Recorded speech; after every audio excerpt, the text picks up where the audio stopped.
கடவுள் கனவுல வந்தாரு, இல்லை வந்து கடவுளை வந்து இந்த கோவிலை கட்டி கூப்பிட்டாரு அப்படின்னு சொல்லியிருந்தா நான் வந்து சத்தியமாக நம்பியிருக்கவே மாட்டேன். அந்த டவுட்லேயே தான் இருந்திருப்பேன் அவங்க மேலே. பட் ஆனால் அது நமக்கே நடக்கும் போது தான் தெரியுது அது எவ்வளோ உண்மை அப்படின்னு சொல்லிட்டு. ஆக்சுவலாக இன்றைக்கி நம்ம எந்த கோயிலுக்கு வந்திருக்கோம் அப்படின்னா அம்பிகா சுந்தரேஸ்வர சுவாமி அந்த கோயிலுக்கு தான் வந்திருக்கோம். இதுவுமே வந்து சிவன் சன்னதி தான்.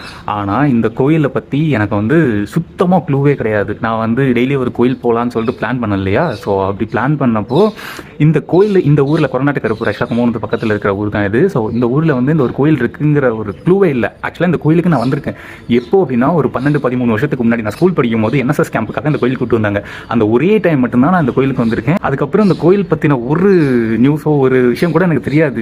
எங்கள் அம்மாட்ட வரப்போ கூட சொல்லிட்டு வரப்போ அங்கே ஒரு கோயில் இருக்கா அப்படின்னு சொல்லி தான் கேட்டாங்க. ஏதோ அம்மன் கோயில் தான் இருக்குன்னு நினச்சிக்கிட்டு இருக்காங்க இந்த ஊரில். பட் இங்கே ஒரு சிவன் சன்னதி இருக்குது அப்படிங்கிறதே வந்துட்டு யாருக்குமே தெரியல எங்கள் வீட்லையுமே. நானும் மேப்லாம் பார்த்தப்போ இந்த கோயில் நான் பார்க்க கூட இல்லை. பட் ஆச்சரியம் என்னன்னா காலையில் கனவுல வந்துட்டு இந்த கோயில் அப்படியே விஷுவலைசேஷனாக வருது. எனக்கு தெரியல சுத்தமாக வந்து க்ளூவே இல்லை இது எங்கே இருக்குது அப்படின்னு சொல்லிட்டு நான் யோசிக்கும் போது தான் 13 இயர்ஸ் பேக் போயிட்டு நான் ஸ்கூல் படித்த டைமில் இங்கே வந்தேன் இல்லையா. ஸோ அந்த ஞாபகம் எனக்கு வந்துச்சு. ஆனால் அப்பயுமே எனக்கு வந்துட்டு இங்கே வந்து சிவன் சன்னதி இருக்குங்கிறது சுத்தமாக தெரியாது.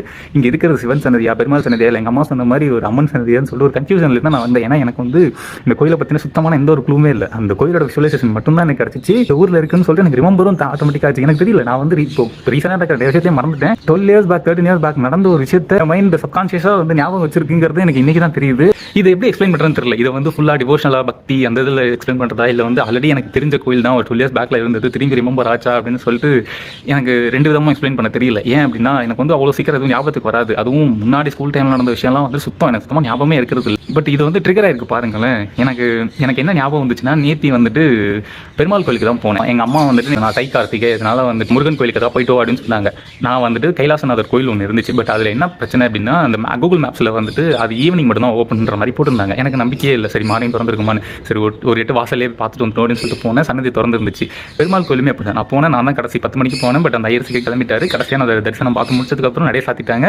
அதே மாதிரி இந்த கோயிலுக்கு போனேன். கரெக்டாக அப்போ தான் வந்து முருகனுக்குமே வந்து அந்த பாலாபிஷேகம்லாம் நடத்திட்டு இருந்தாங்க கார்த்திகைக்கு. அதையுமே வந்து நிம்மதியாக பார்த்துட்டு வந்தேன். பக்கத்துலேயே இன்னொரு கோயில் இருந்துச்சு. அது முருகனுக்கு பாலாபிஷேகம்லாம் முடியறதுக்கே டைம் ஆயிடுச்சு. அங்கே போகிறப்போ வந்து அந்த கோயில் மூடி இருந்துச்சு. நான் வந்து அந்த மாதிரி ஐயர்கிட்ட கேட்டேன். இங்கே ஒரு கோயில் இருக்குல்ல இன்னொரு கோயில். ஏன்னா அதெல்லாம் வந்து ஊருக்கு அவுட்டரில் இருக்கிறதுனால பெருசாக இருக்குன்னு தெரியறது இல்லை. நான் அவர்கிட்ட கேட்டேன். போங்க சிவன் வந்து உங்களை கூப்பிடுவார். சிவன் கூப்பிட்றப்ப நீங்கள் போகலாம் சொன்னார். இன்னைக்கு போகலாம் அப்படின்னு சொல்லிட்டு தான் நான் வீட்டுக்கு வந்தேன். பட் இங்கே தான் ஒரு ட்விஸ்டே நடந்துச்சு.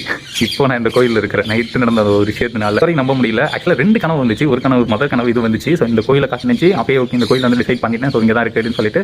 பட் 2வது கனவு என்ன வந்துச்சுன்னா அதே சிவன் பார்வதி வந்துட்டு அவங்களோட கோயில் வந்துட்டு அமெரிக்காவில் இருக்கிற மாதிரி எனக்கு ஒரு விஷுவலைசேஷன் வந்துச்சு. அவங்க வந்து அந்த இடத்துல ஒரு கோயில் இருக்கிற மாதிரி அது என்னன்னு தெரியல ஒரு மண்டபம் மாதிரி இருந்துச்சு.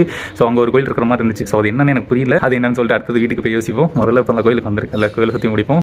நாளைக்கு வேறு கோயிலில் பார்க்கலாம்.